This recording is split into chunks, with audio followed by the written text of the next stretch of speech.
আজ থেকে 10 বছর আগে আমি একটা বন্ধন ব্যাংকে অ্যাকাউন্ট খুলেছিলাম।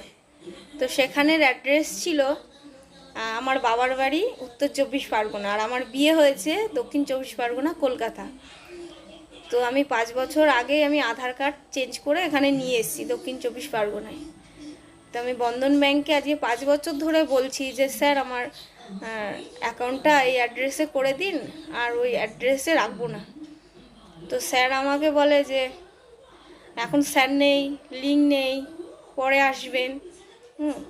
ঠিক আছে, আমি যাই না, গা করি না। তো আজকে আমি গেছি সকালবেলা যে এই স্যারদের কাছে আর যাব না, এর থেকে যেখানে বড় ব্যাংক, মানে বন্ধন ব্যাংকই বড়, সেখানে আমি যাব। তো সেখানে আজকে আমি গেছিলাম। সেখানে গিয়ে স্যারকে বললাম যে স্যার আমার অ্যাকাউন্টটা চেঞ্জ করব, আমার উত্তর 24 পরগনার অ্যাড্রেসে ছিল, আমি দক্ষিণ 24 পরগনার অ্যাড্রেসে করব। তখন স্যার আমায় বলল যে তুমি বললেই কি সব হয়ে যাবে, এক লাফে কি গাছে ওঠা যায়? আর যে স্যার এই কথা বলছেন না, আপনারা যে হাজব্যান্ড ওয়াইফ বুঝবো কি করে, তার জন্য কি লাগে, রেজিস্ট্রি সার্টিফিকেট কোথায় সেটা নিয়ে এসো, তারপরে তোমাদের অ্যাকাউন্ট চেঞ্জ হবে। তো আমি বলি স্যারকে যে আজকে আমি 10 বছর আগে যখন আমি লোন নিয়েছিলাম আর আমার বাবার বাড়ির অ্যাড্রেস ছিল, তখন কি দেখে আমায় লোন দিয়েছিল?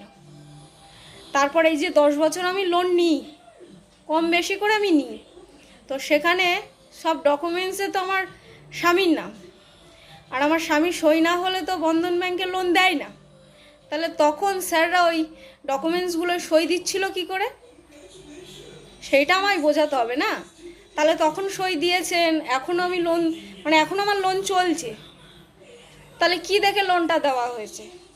আমার হাজব্যান্ড না থাকলে আমার হাজব্যান্ড টাকাটা তো হাজব্যান্ড শোধ করে, আমি তো করি না। তাহলে কি বলবে এইসব স্যারদেরকে, কি বলবে? যারা গ্রামে যায় আমি সেই সব স্যারদেরকে বলছি না, যারা মানে কিস্তি নিতে যায় সেই সব স্যারদেরকে আমি বলছি না, যারা বড় বাবু এসির হাওয়া খাচ্ছে এসিতে বসে বসে, তাদের কথা বলছি। মানে মানুষকে মানুষ বলে জ্ঞান করে না। তো যারা এখনো বন্ধন ব্যাংকে বই করোনি তারা ভুলেও করো না, SBIতে করো, অনেক ভালো।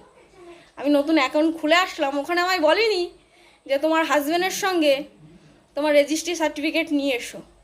আমার তো সব ডকুমেন্টস আমার হাজব্যান্ডের নাম আছে।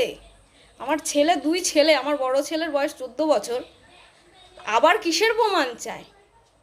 তোমরাই বলো কিসের প্রমাণ লাগে? করবে না, একদম ভালো না, বাজে, ভোগান্তির শেষ নেই।